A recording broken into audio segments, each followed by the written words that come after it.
నమస్తే. రాష్ట్ర ప్రభుత్వము 15 ఆగస్టు డెడ్లైన్ పెట్టుకొని 2 లక్షల రూపాయల రుణమాఫీకి సిద్ధమవుతున్నది. రేపు మొదటి విడతగా 1 లక్ష రూపాయల రుణమాఫీ చేస్తూ ఉంది. సో మాట్లాడదాం ఇదే అంశం మీద. కాంగ్రెస్ పార్టీ ఎమ్మెల్యే మక్కన్ సింగ్ రాజ్ ఠాకూర్ ఉన్నారు. సార్, ఎట్లా చూస్తారు? ఈ 1 లక్ష రూపాయల రుణమాఫీ అనేది సాధ్యం కాదు, కొన్ని కొర్రీలు పెట్టిందంటూ అటు హరీష్ రావు ఇటు కేటీఆర్ కామెంట్ చేస్తారు. నిజంగా కొర్రీలు, కొన్ని రేషన్ కార్డు ఇటువంటి నిబంధనలు పెట్టిందా కాంగ్రెస్ ప్రభుత్వం? టీఆర్ఎస్ పార్టీ నిందలేస్తుందంటే వాళ్ళ పనే అది. వాళ్ళు చేయరు, చేసేవాళ్ళని చేయనియరు. మొదటిగా తర్వాత కొరీలు అనేది ఎక్కడ పెట్టలే. చాలా స్పష్టమైనటువంటి ఒక నిర్ణయంతో ఉంది కాంగ్రెస్ పార్టీ. 15 ఆగస్టు నాడు 2 లక్షల రుణమాఫీ చేస్తామని చెప్పింది. దానికి ముందుగానే కార్యాచరణ మొదలుపెట్టింది. దాంట్లో భాగంగా ఇవాళ 1 లక్ష రూపాయలు మొదటిగా వేసే కార్యక్రమం.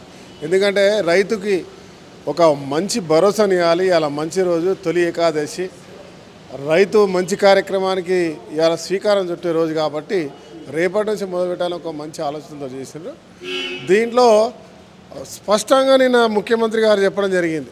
ఏదైతే వారికి సంబంధించినటువంటి భూమికి సంబంధించిన పత్రాలు ఉంటాయో వాటిని ఉంటే సరిపోతుంది. తర్వాత తెల్లకాడ ఉన్న వాళ్ళు అది కూడా తెచ్చుకోండి అని చెప్పేది తప్ప తెల్లకాడ దానికి ప్రమాణికమని చెప్పలేదు. ఇది స్పష్టమైనటువంటి ఈ యొక్క సందేశాన్ని ముఖ్యమంత్రి గారు చెప్పడం జరిగింది. ఇది కావాలని కొరువులు పెడుతున్నారు, ఇబ్బంది పెడుతున్నారు, రైతులను తికమక పెడుతున్నారు, ఇది ఒక మోసం చేస్తున్నారని ఏదైతే మాటలు మాట్లాడుతున్నారు టీఆర్ఎస్ వాళ్ళు, వారి చాతగాని పనులు.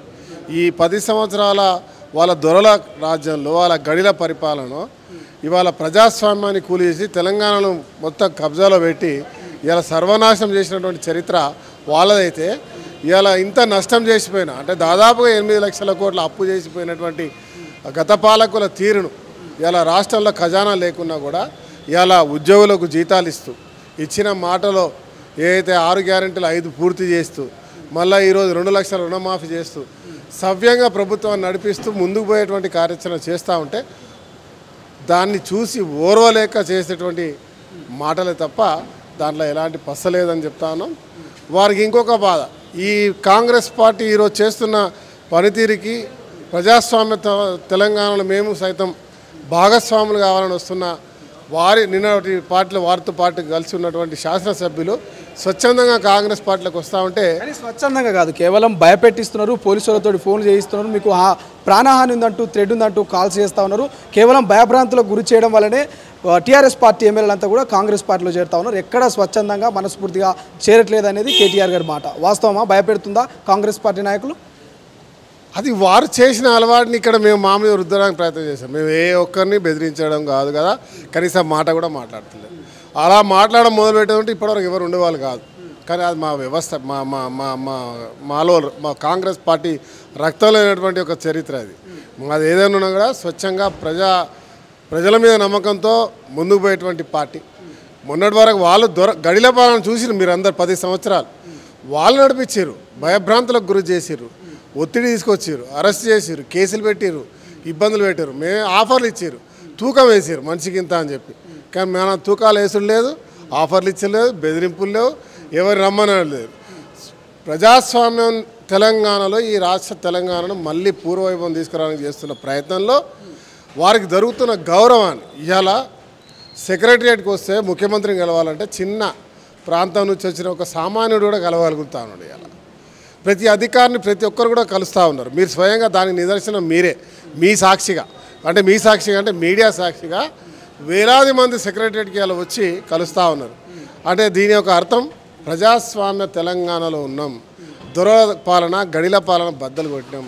ఈరోజు ఎమ్మెల్యేలకు గౌరవం దొరుకుతూ ఉంది, మంత్రులకు గౌరవం దొరుకుతూ ఉంది, మంత్రులు వాళ్ళ పని వాళ్ళు చేయగలుగుతూ ఉన్నారు, అధికారులు వాళ్ళ పని వాళ్ళు చేయగలుగుతూ ఉన్నారు అనే నమ్మకం ప్రజలకు వచ్చినప్పుడు ఆ ప్రజలంతా కూడా ఆ సంబంధించిన శాసనసభ్యులు ఎవరైతుందో ఇంత మంచి ప్రభుత్వం నడుస్తుంది, మీరు కూడా దాంట్లో మమేకమై ఇలా అభివృద్ధికి సహకరించాలని ఒక ఆలోచన వాళ్ళు రావడం వల్ల ఎవరికి వారు వస్తున్నారే తప్ప ఎక్కడ ఒత్తిడి లేదు, ఎవరికి ఇన్విటేషన్ లేదు.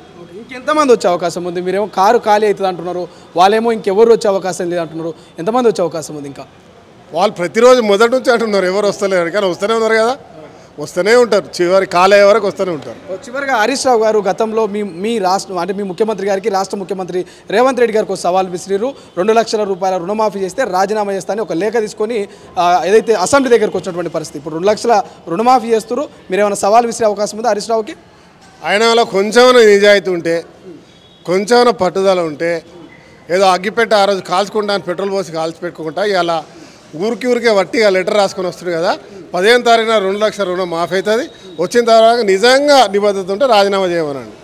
Thank you so much. ఇది ఎమ్మెల్యే మక్కన్ సింగ్ రాజ్ ఠాకూర్ గారు స్పష్టంగా చెప్తా ఉన్నారు. నిజంగా నిబద్ధత ఉంటే మీరు రాజీనామా చేయాలి హరీష్ రావు గారు అంటూ కూడా వ్యాఖ్యలు చేస్తూ ఉన్నారు. ఖచ్చితంగా 2 లక్షల రూపాయల రుణమాఫీ 15 ఆగస్టు లోపల పూర్తి చేస్తాం. రేపు మొదటి విడతన 1 లక్ష రూపాయల రుణమాఫీకి అయితే శ్రీకారం చుట్టబోతున్నామని చెప్తున్నటువంటి పరిస్థితి. మరోవైపు పార్టీ ఫిరాయింపులకు ఎక్కడా కూడా పాల్పడట్లేదు. ఆ వస్తున్నటువంటి ఎమ్మెల్యేలంతా కూడా స్వచ్ఛందంగా అక్కడ ఎటువంటి ఆదరణ లేనందువల్లనే స్వచ్ఛందంగా పార్టీలో చేరుతా ఉన్నారు. తమ నియోజకవర్గ అభివృద్ధి కోసము వాళ్ళంతా కూడా చేరుతా ఉన్నారు. కానీ ఎక్కడ బెదిరింపులకు పాల్పడట్లేదంటూ కూడా ఎమ్మెల్యే మక్కన్ సింగ్ రాజ్ ఠాకూర్ చెప్తున్నటువంటి పరిస్థితి. చూద్దాం ఏం జరగబోతుంది, ఇంకెంతమంది కారు దిగి కాంగ్రెస్లోకి రాబోతున్నారు అనేది. కెమెరా పర్సన్ అజయ్తో శ్రీశైలం, తొలి వెలుగు, హైదరాబాద్. అసలైన తొలి వెలుగు. ఫాలో వాట్సాప్ @తొలి వెలుగు official.